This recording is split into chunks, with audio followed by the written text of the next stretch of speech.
Falando disso, a análise do eleitor, uma ferramenta importante, a Câmara dos Deputados aprovou ontem a tramitação em regime de urgência, ou seja, pode ser votado a qualquer momento, o projeto que propõe a prisão de responsáveis por pesquisas eleitorais que apresentem divergência com o resultado das urnas. Tainá Farfan vem para cá com os detalhes. Oi, Dani. Excelente tarde para você e para quem acompanha a gente aqui no 360.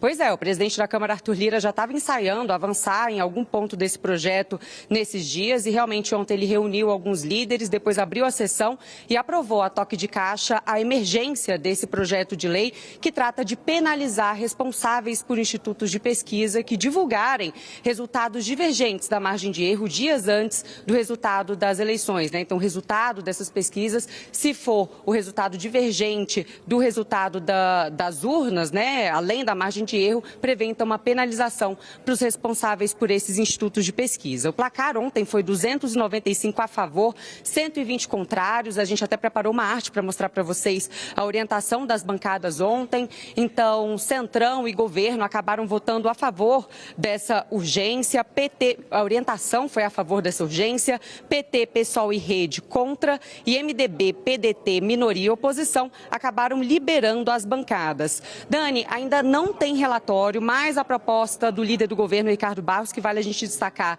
ele apresentou uma proposta que acabou sendo apensada a um outro projeto de lei de 2011 que reúne outros projetos que têm um teor parecido com essa proposta. A proposta do Ricardo Barros é justamente prever prisão de 4 a 10 anos para os responsáveis pelos institutos de pesquisa que divulgarem um resultado diferente no período anterior aí do dia da eleição, do resultado da eleição, um resultado diferente da margem de erro, para além da margem de erro, né? O relator, o deputado Paulo Martins, que é do PL, ele inclusive chegou a conversar com a nossa produtora Luciana Amaral, ele disse que ainda não tem texto e que esse texto só vai ser votado quando tiver um certo acordo. Arthur Lira, inclusive, já disse que quer reunir os líderes e que vai sim colocar esse texto para votar, mas por enquanto, Dani, aqui você pode até ver, a ordem do dia já foi finalizada, o clima já está bem tranquilo por aqui e só deve ter sessão, cheguei a conversar inclusive com a presidência da Câmara dos Deputados, só deve ter sessão depois do segundo turno das eleições. Arthur Lira que também disse que quer conversar com Rodrigo Pacheco, lá,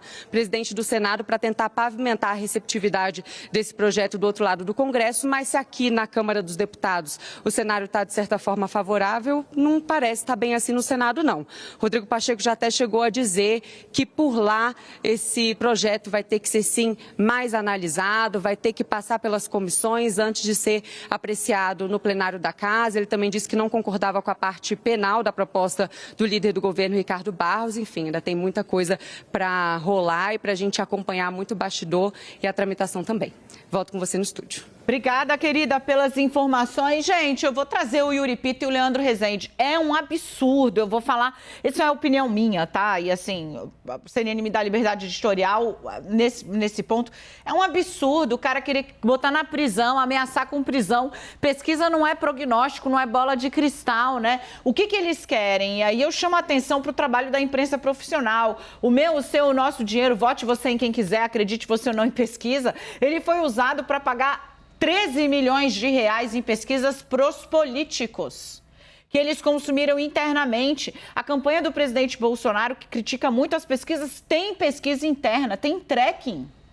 Eles têm mais do que monitoramento de uma semana, eles fazem monitoramento diário. É um instrumento que todos eles usam. O que a política quer é que eles tenham os instrumentos e você não. Eu estava conversando com uma fonte hoje, né, sobre o registro, né, acadêmico sobre as autocracias, né? O que define uma autocracia são as pessoas votando cada vez mais para ter menos direitos, né? E aparentemente uma parcela da população está aplaudindo isso, que é basicamente isso. Você está achando que está sendo livrado, né, não, tem mesmo é que punir. Sabe o que vai acontecer? Ninguém vai fazer pesquisa. Vai fazer pesquisa para eles, mas não vai fazer pesquisa para você. Parabéns aos envolvidos. Yuri. Dani, você falou num ponto, a gente estava falando o quanto censura é ruim, não existe censura boa, toda censura é ruim e toda restrição ao direito à informação é ruim, é simples assim. E eu estava lembrando, enquanto você estava falando disso, de como as pessoas percebem ou entendem o que é democracia e rapidamente se confundem com a autocracia, me lembrei de um texto escrito pelo professor Rubens Gleiser, que é daqui da Direito GV de São Paulo, professor de Direito Constitucional, que é justamente o que significa a democracia, modelo de democracia. É claro que a democracia prevê, sim, que a maioria assuma o poder. Quem tem mais votos assume o poder. A grande questão de uma democracia liberal, de verdade, uma democracia civilizada, democracia no modelo ocidental que funciona adequadamente nos países mais desenvolvidos e civilizados, é uma democracia que a maioria vence, mas permite e respeita a existência das minorias. Não é uma maioria que impõe as suas vontades às minorias, que restringe o direito das minorias. É disso que se trata quando se fala desse exercício de poder. É disso que o Leandro Rezende estava falando, dessas manifestações racistas, nojentas, escrotas, como a que a gente viu recentemente em 2 episódios diferentes. E é disso que se trata, pessoas botando as mangas de fora para exercer o seu poder umas contra as outras. Eu ia falar, né, só para as pessoas, se você estranhou a palavra escolhida pelo Yuri, não estranhe, porque ela define exatamente o que é aquilo. Leandro, com você, pesquisas aí, é uma tentativa de restringir o acesso do público a um instrumento que os políticos vão continuar usando.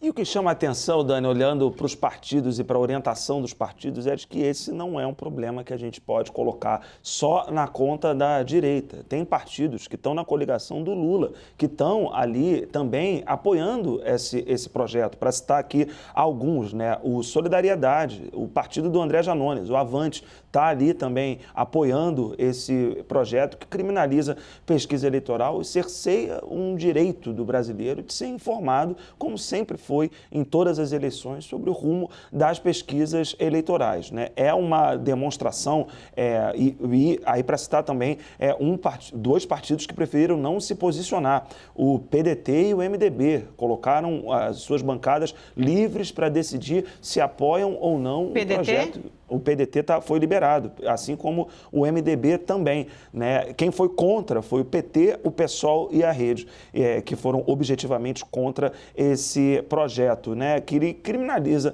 as pesquisas eleitorais, transforma as pesquisas, né? E não a interpretação equivocada que muitas vezes foi feita delas, nos vilões das eleições, quando na verdade não é isso. É uma tentativa aí de censurar um pouco o direito à informação do brasileiro e, como você bem lembrou, Dani, é dinheiro público. São pesquisas que são contratadas com o nosso dinheiro. Foram aqui 3 eles milhões... consomem, né? Porque as que nós veiculamos aqui para vocês, elas são pagas pelas entidades privadas. Sim.